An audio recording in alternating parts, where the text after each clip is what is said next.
நம்ம செய்யக்கூடிய ஒவ்வொரு பிரார்த்தனைக்குமே அதிகமான பலன் உண்டு. அந்த அடிப்படையில் நம்ம சின்னதாக ஒரு கதை பார்க்கலாம். இது மகாபாரதத்தில் வரக்கூடிய ஒரு கதை. பாண்டவர்கள் வனவாசம் செய்கிறதுக்காக காட்டில் தங்கி வசித்து கொண்டிருந்த காலம். ஒரு சமயம் துர்வாசக முனிவர் தனது சீடர்களுடன் அந்த பாண்டவர்களுடைய ஆசிரமத்துக்கு வந்தார். துர்வாசக முனிவர்னு சொன்னாலே கோபத்தின் அடையாளம்னு சொல்லலாம். சின்னதாக ஒரு மனசு கோணலாவோ மரியாதை குறைவாக பேசினாலோ நடத்தினாலோ அவருக்கு டக்குன்னு கோபம் வந்துடும், சாபமும் போட்டுருவார். அந்த முனிவர் தான் பாண்டவர்களை பார்க்குறதுக்காக வராரு. பாண்டவர்களை பார்த்த உடனே என்ன சொல்கிறாருன்னா, இன்றைக்கி நாங்கள் எல்லாருமே உங்ககிட்ட இருந்தால் சாப்பாடு வாங்கி பசியாறதுக்காக இருக்கிறோம். முதல்ல நாங்கள் போய் குளிச்சுட்டு வரோம், எங்களுக்கான உணவுகளை ஏற்பாடு செஞ்சு வைங்க அப்படின்னு சொல்லிட்டு சீடர்கள் கூட குளிக்கிறதுக்காக போனார்.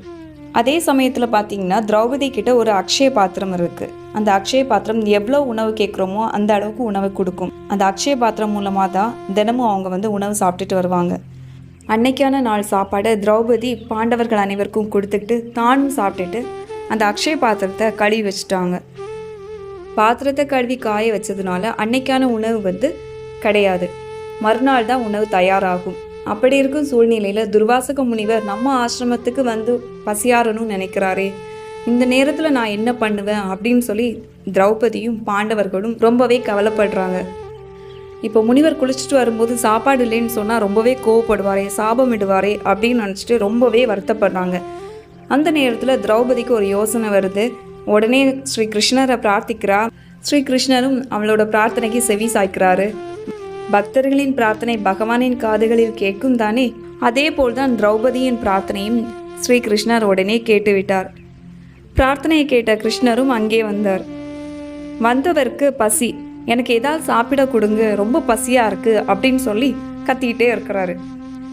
திரௌபதி இருக்கிறதோ இக்கட்டான சூழ்நிலை. இந்த சூழ்நிலையிலே போய் கிருஷ்ணர் எனக்கும் பசிக்குது சாப்பாடு கொடுன்னு சொல்லும்போது என்ன பண்ண முடியும்? உடனே திரௌபதி என்ன சொன்னா தெரியுமா, நான் உன்னை அழைத்ததே முனிவருக்கு உணவு கொடுக்கத்தானே, ஆனால் நீயோ பசி பசி என்று வருகிறாயே, உனக்கு நான் எப்படி உணவு தருவேன் அப்படின்னு சொல்லி கேட்டா. உடனே கிருஷ்ணர், சரி உனக்கு நான் ஒரு வழி சொல்கிறேன், நீ அக்ஷய பாத்திரத்தை எடுத்துட்டு வா அப்படின்னு சொன்னார். அக்ஷய பாத்திரத்தை தான் நான் கழுவி காய வச்சுட்டேனே அப்படின்னு திரௌபதி சொன்னார். நான் சொன்னதை மட்டும் நீ பண்ணு அப்படின்னு சொல்லி ஸ்ரீகிருஷ்ணர் சொன்னார். திரௌபதியும் மறுபேச்சு பேசாமல் அக்ஷய பாத்திரத்தை எடுத்துகிட்டு வந்தா. அந்த அக்ஷய பாத்திரத்தில் ஓரமாக ஒரே ஒரு பருக்கை உணவு மட்டும் இருந்தது. அந்த ஒரு பருக்கை எடுத்து ஸ்ரீகிருஷ்ணர் வாயில் போட்டு மென்று சாப்பிட்டாரு. சாப்பிட்டுக்கிட்டே சொன்னார், அப்பாடா வயிறு நிறைஞ்சிடுச்சு, பசியும் பறந்து போயிடுச்சு அப்படின்னு சொல்லி அந்த ஒரே ஒரு பருக்கை சாதத்தை சாப்பிட்டுட்டு சொன்னார். அதே நேரத்தில் பார்த்தீங்கன்னா துர்வாசக முனிவருக்கும் அவரோட சீடர்களுக்கும் என்னமோ நிறைய சாப்பாடு சாப்பிட்ட மாதிரி வயிறு ரொம்பவே ரொம்பிடுச்சு, பசியே பறந்து போயிடுச்சு. ஒரு பருக்க சாப்பாடு கூட சாப்பிட இடம் இல்லாமல் வயிறுமே நிறைஞ்சிடுச்சு. துர்வாசகர் அவரோட சீடர்கள்கிட்ட சொன்னார், இனிமேல் பாண்டவர்கள்கிட்ட போக வேண்டாம், அங்கே போனாலும் அவங்க தரக்கூடிய சாப்பாடை சாப்பிட முடியாது, எனக்கு வயிறு பசியே இல்லை, பசியே பறந்து போயிடுச்சு, நம்ம குளிச்சுட்டு வந்த வழியே பார்த்து போயிடலாம் அப்படின்னு சொன்னார். அதை கேட்ட சீடர்களும் எங்களுக்கும் பசியே இல்லை, அப்படியே போயிடலாம் அப்படின்னு சொன்னாங்க. இந்த கதை என்ன உணர்த்துது அப்படின்னா, நம்ம உடல் பொருள் ஆவி இதெல்லாத்தையுமே விட்டுக்கிட்டு இறைவன்கிட்ட சரணாகதியாக நம்ம எந்த ஒரு பிரார்த்தனை வச்சாலும் கண்டிப்பாக அது நிறைவேறும். கடவுள் நிறைவேற்றி தருவார். அதுக்கு முக்கியமாக நம்மக்கிட்ட நம்பிக்கை வேணும். இதை தருவாரா தரமாட்டாராங்கிற அவநம்பிக்கை இருக்கக்கூடாது. இது நடக்குமா நடக்காதா அப்படிங்கிற எந்த ஒரு நெகட்டிவ் திங்ஸுமே நம்மக்கிட்ட இருக்கக்கூடாது.